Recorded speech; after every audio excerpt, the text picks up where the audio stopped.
This election day, Polk County taxpayers have one last chance to get off the hook for Prairie Meadows by passing Public Measure A and allowing riverboat-style gaming in Polk County. We say that if all it takes to get off the hook for $4 million a year is to think of Prairie Meadows as a boat, why not?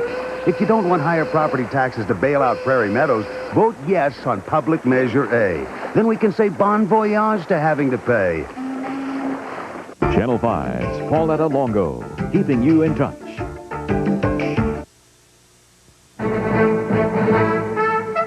From ABC, this is World News Tonight with Peter Jennings. Sitting in tonight, Diane Sawyer. Good evening. 12 days before the election, there is new evidence of Ross Perot's popularity, as well as a new question about something he has said. Our latest ABC News poll shows Governor Clinton leading President Bush by 11 points, 43 to 32. It also shows Mr. Perot's numbers continuing to rise. He's at 17%, a number helped by his performance in the debates. In the last debate, Americans heard Mr. Perot tell of an incident which he says not only shows his devotion to the search for MIAs from the Vietnam War, but also proves he's not a quitter. Mr. Perot says he continued the search even though the Vietnamese were so infuriated they tried to have him killed. It's a story Mr. Perot has told often, not just in the debates. So ABC's Morton Dean decided to check it out. The Vietnamese had sent people into Canada to make arrangements to have me and my family killed. It is part of Perot folklore. He says in 1969, the FBI warned him he was on a hit list. The North Vietnamese asked the Black Panthers to kill him. And sure enough, he says, the terrorists struck. He's given sworn testimony about that. The most significant effort they had one night is 5 people coming across my front yard with rifles. Perot told ABC News he can't remember exactly when that happened. It was 1970 or 71, he says. Paul McCarran headed Dallas police intelligence operations back then. Listen to me. It didn't happen. It did not happen. Why is he so sure? Well, there were only about 8 people here that belonged to the Black Panther Party. 2 of those people worked for us, and they told us every day what was happening. Could it have been a different group? If 5 members of the First Baptist Church with rifles had come onto his lawn, we would have found out about it. Perot says he did not tell police or the FBI about the attack, even though Dallas police records obtained by ABC News show that on at least 14 occasions during 1970 and 71, Perot and his security team had asked for police help investigating minor incidents, such as vandals throwing bricks at Perot's mailbox. Perot told ABC News he preferred to have his own security men handle the terrorists. Perot claims the 5 armed men were chased away by a guard dog. He worked them like a sheepdog. He worked all 5 and bought a big piece out of the seat of one of the guys as he went over the fence. In a telephone interview, he praised the dog's handler, a former Marine sergeant. Perot refused to identify him. But Harold Burkhead, who worked for Perot from 1970 to 79, fits that description. As far as somebody coming aboard the property with ill intent, I neither saw it on my watch or even heard about it on somebody else's watch. Perot insists his security men searched hospitals to find the bitten terrorist. We thought we would be able to find that person because if you take a tremendous hit to your seat, you bleed profusely. But he was not found, and neither were the other armed men, not by Perot nor anyone else. Morton Dean, ABC News, Dallas. Mr. Perot was on President Bush's mind today. In an interview on CBS this morning, the president said Americans would be wasting their votes if they vote for Mr. Perot. The president said Perot offers some nutty ideas as well as good ones and makes crazy statements. Governor Clinton continued his swing through the West today, shoring up support in 2 states that went for Michael Dukakis 4 years ago, Washington and Oregon. Then trying to take support away from Mr. Bush in what is usually Republican territory, Orange County, California. We said a little earlier that the election is 12 days away. Well, not quite everywhere. In an effort to take away excuses like I forgot or I didn't have time, the polls in Texas are already open. Here's ABC's John McWethy. There was a neighborhood rally in San Antonio the other day, complete with a high-profile speaker named Kennedy. The goal was not to get people to vote in November, but to vote right now. Let me hear you say it. Let's go vote. Let's go vote. Like an old-fashioned Texas cattle drive, voters were herded around the corner where they cast their ballots. The new technique is made possible by the state's experiment in making it easier to vote. The polls have been open in Texas every day since mid-October. That gives people 3 weeks to vote, although the ballots are not tallied until Election Day. Other states have early voting too, but Texas has gone further, opening polling places in shopping malls and grocery stores, putting the ballot box where people normally go during the day. I have 2 small children, and they're in school, and it gives me an opportunity to get out and just to cast my ballot. I'm a physician, and I knew I was off today, and I could do it. It is especially convenient for the elderly and handicapped. If I wake up and it's a good day, that means that I can vote. But early voting worries some people.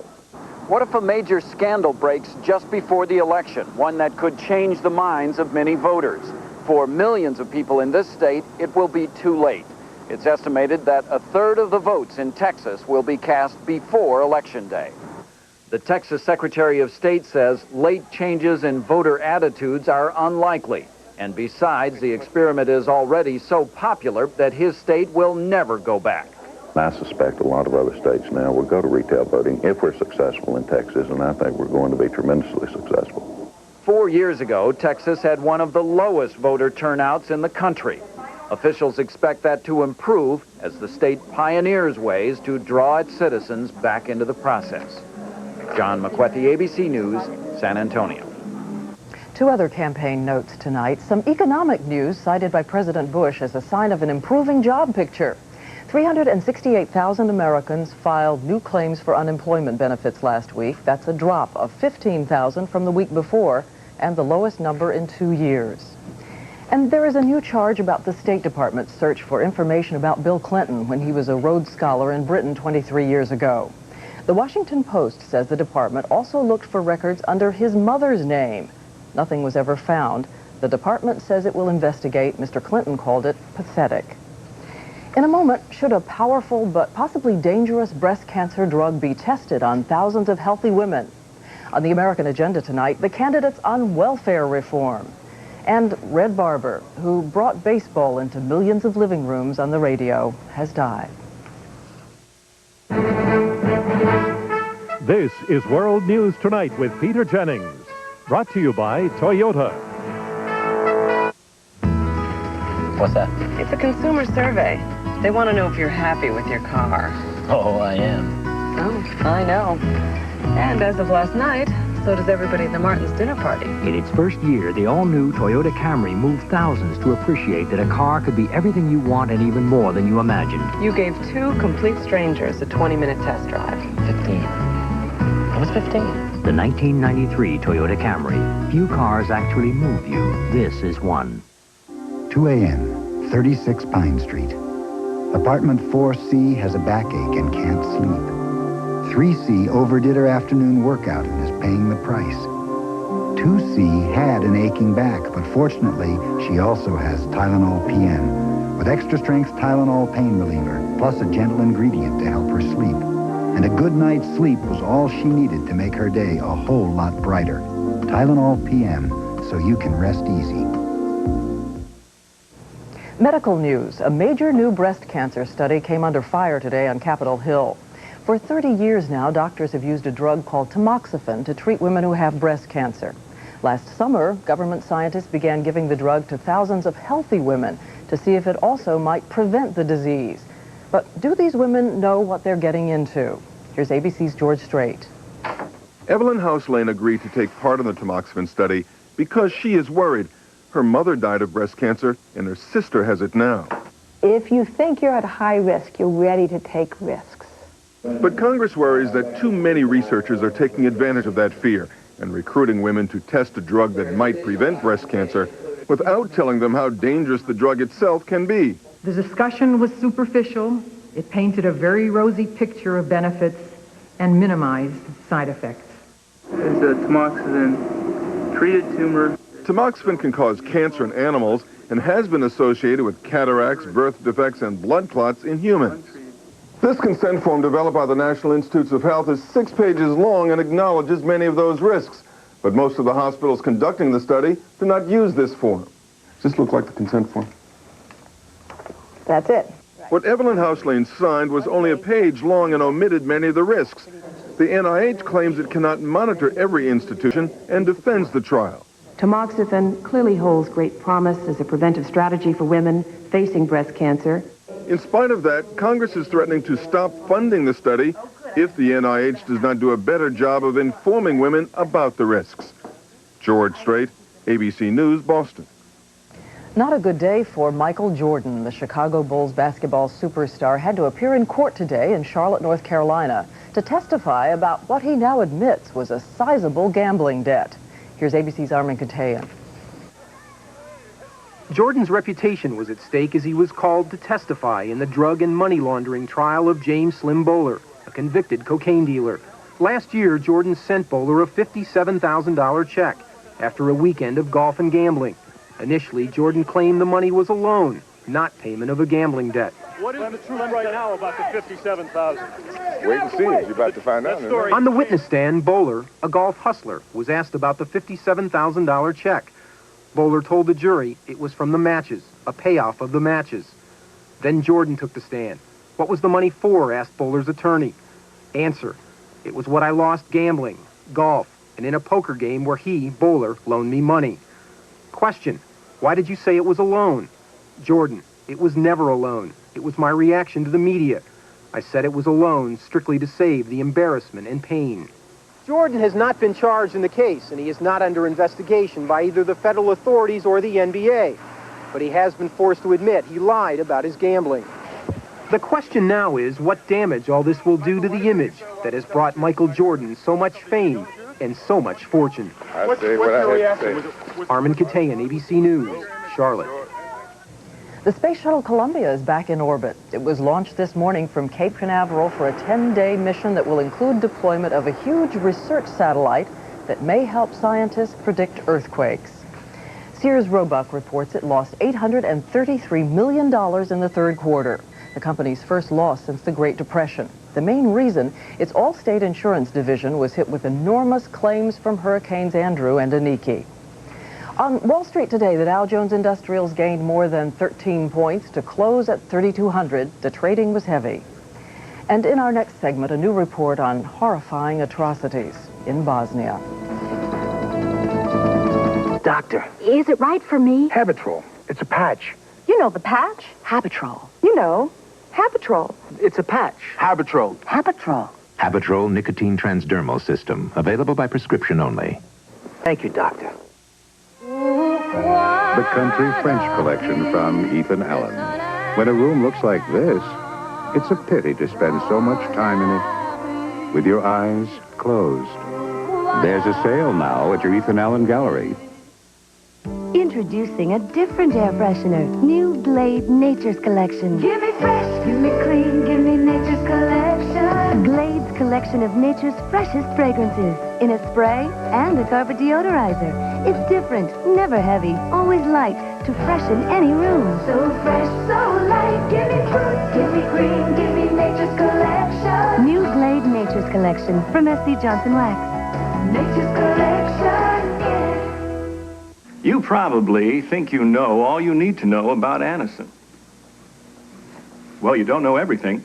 Anacin is such a strong pain reliever, headache sufferers find Anacin more effective against stubborn headaches than regular strength aspirin.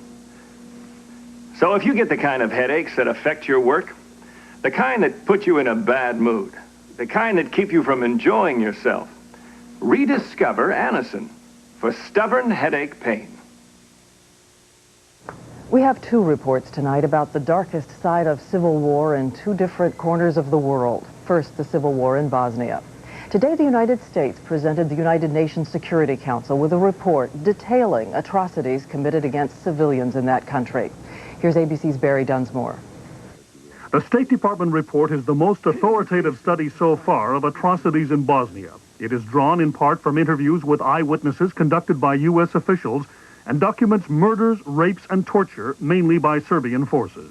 Frankly, a lot of the things in there make your blood boil and your stomach turn. Examples. In May and June, a Muslim cleric in the Omarska detention camp witnessed sexual tortures and castrations of prisoners. In June, in the Ternopilye camp, a 16-year-old Muslim girl reported being raped 3 times in one day, while another girl was raped 12 times. On July 20th, 100 Muslim women of the town of Biscani were brought to the town center. When told to disperse, they were shot in the back. On August 21st, more than 200 men and boys were driven to the top of a mountain and massacred. The report confirms what the Bosnians have been saying for months. One needs to realize that what we see happening here is no different than what we saw 50 years ago when Jews and others were massacred during the last Holocaust. Today's report goes to the new United Nations War Crimes Commission, which is still being organized. It will be a long time, if ever, before anyone actually goes on trial. Barry Dunsmore, ABC News, the State Department. And now to El Salvador. 11 years ago, during the height of that civil war, there were reports that Salvadoran soldiers trained by the U.S. went through several villages and murdered nearly everyone there. Both the Salvadoran government and the Reagan administration said no massacre took place. Now it seems clear that was wrong. Here's ABC's Mark Potter. Last week, a UN-sponsored forensic team began digging in the remote village of El Mozote. In what used to be the local church, they have now found more than 40 skeletons, nearly all children and infants. There's also kids, just like 3, 4, 5, 6 years old.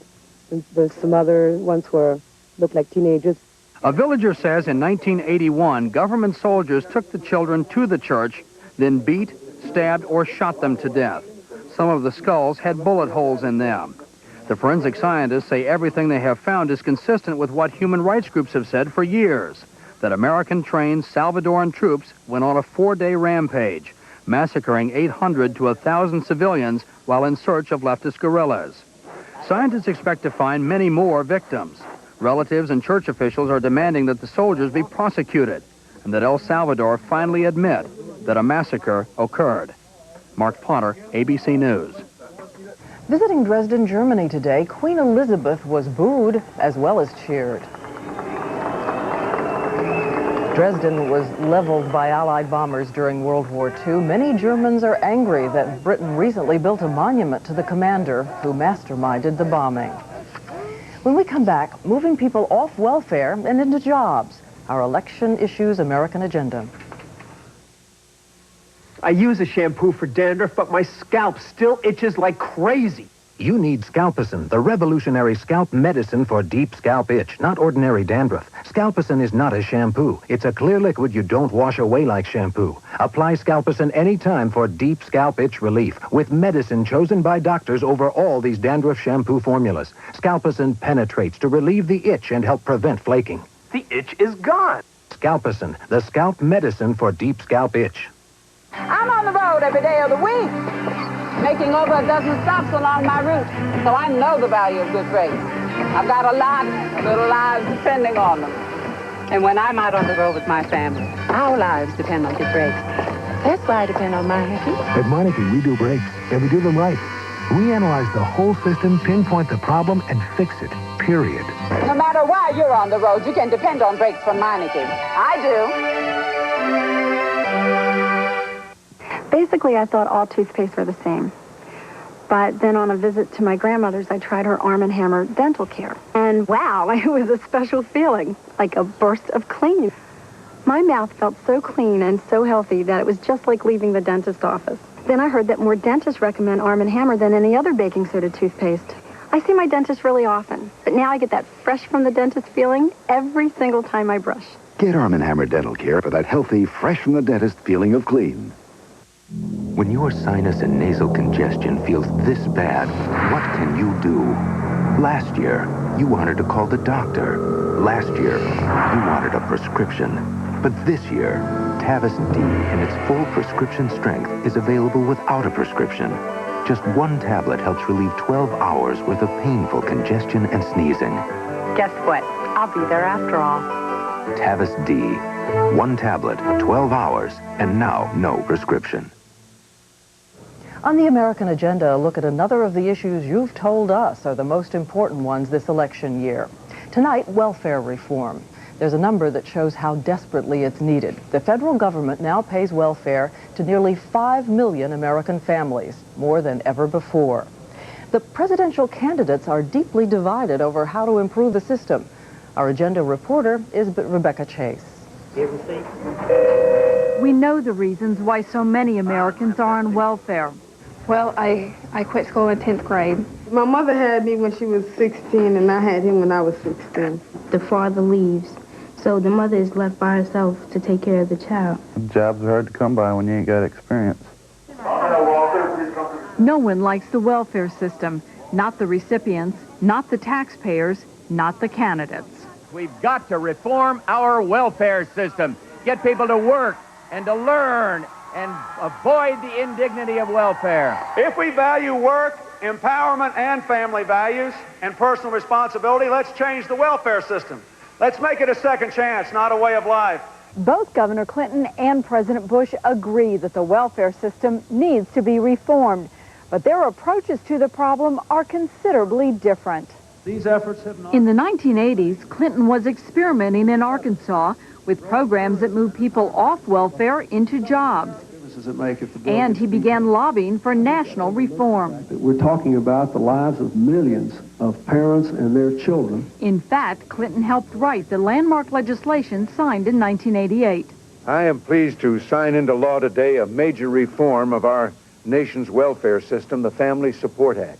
The act was designed to help those on welfare become self-sufficient. Welfare recipients are required to go to work, job training, or school. In return, the states have to help them and pay for health insurance, transportation, and child care for up to a year after they are employed. What we could do to help people... Arkansas, under Clinton, was one of the first states to implement the new program. But limited federal funding has meant that only 15% of those on welfare are enrolled. Still, one study found that 58% of those who moved off welfare in Arkansas were still off and still working a year later. Out of dependency. As president, Clinton says he would go beyond the Family Support Act. The problem with the law is it's never been fully implemented, and it didn't go far enough. Clinton says he would eventually spend $6 billion a year for training and support services, which could get as many as 1 million people a year off welfare, saving money in the long run. 156,000. His most controversial proposal, a 2-year limit on welfare. After that, people would be required to get jobs or work for their checks in community service. You cannot stay on welfare if there's a job available once we have supported your children and empowered you to go to work. But critics question whether it will be possible to implement and enforce a 2-year limit. George Bush, throughout his campaigns in the 1980s, never emphasized welfare. As president, he praises the Family Support Act, but he has never asked Congress for the $3 billion needed to fully implement it. And he addressed welfare for the first time in his presidency only this election year. I don't think we've done absolutely nothing, but now we're moving forward at the... Bush's focus is now on encouraging states to continue their experiments with reform. Since last April, he has granted 9 states waivers from federal rules, giving them the flexibility, for example, to give bonuses to welfare recipients who stay in school, or permit recipients to earn more without losing their benefits, or deny additional benefits to women who have children while on welfare. Now, in making these changes, I put my trust in the states more than Washington. That's the philosophical underpinning of our approach to welfare. This is an all-day procedure. It is. Yes, ma'am. Both candidates say they want to change welfare as we know it. Bush is looking for answers in small state experiments. Clinton is offering a blueprint that could dramatically change the system across the whole country. Rebecca Chase, ABC News, Atlanta. And as for Ross Perot, he's not had much to say about welfare reform. In his book, United We Stand, he says he's in favor of increasing incentives for people on welfare to go to work, but he does not go into specifics. In a moment, a salute to the old redhead.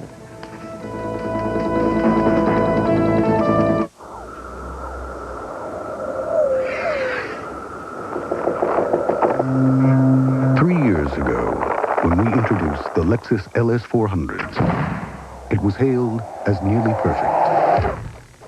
Our engineers took that as a challenge.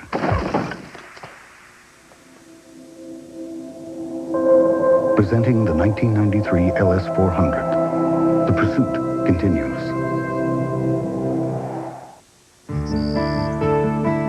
A short while ago, Carol Walters was troubled with arthritis pain. But she promised Pete they'd go for their run. So she took a Motrin IB, the same medicine as in the Motrin doctors have prescribed for years, but in non-prescription strength. And just one Motrin IB works as well as 2 regular aspirin. So now Carol's ready. Let's go, Pete. Pete's been ready for a while. Motrin IB, the relief of Motrin in non-prescription strength.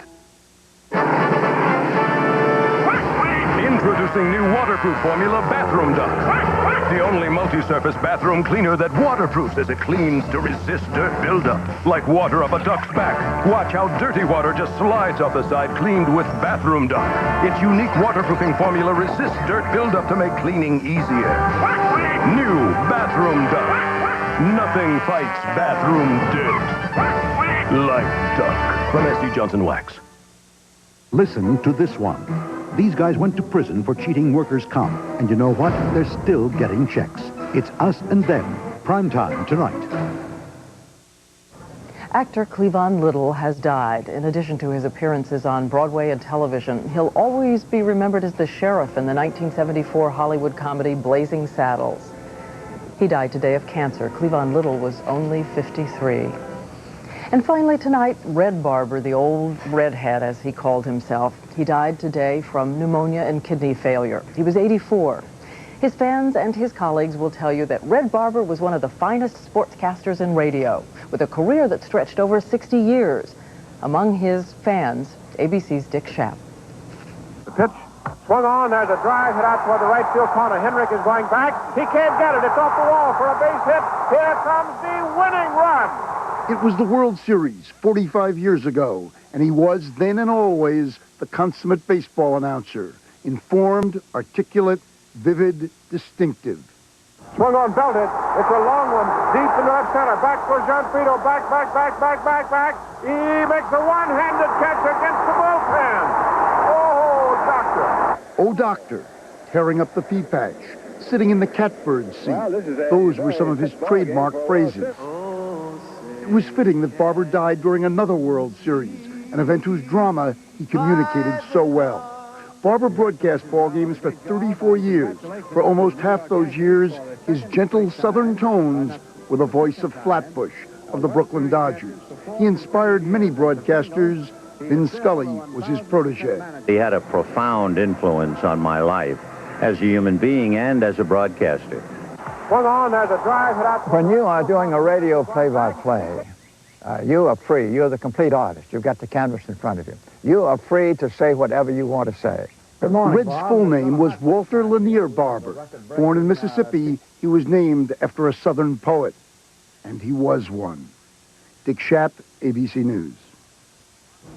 And that's our report on World News tonight. Peter Jennings will be back tomorrow. I'm Diane Sawyer, and I hope you'll join us on Primetime Live a little later. Chris Wallace investigates what may be the perfect crime. The government catches you cheating the system, but continues to pay you. Tonight on Primetime Live. Hope to see you then. Good night.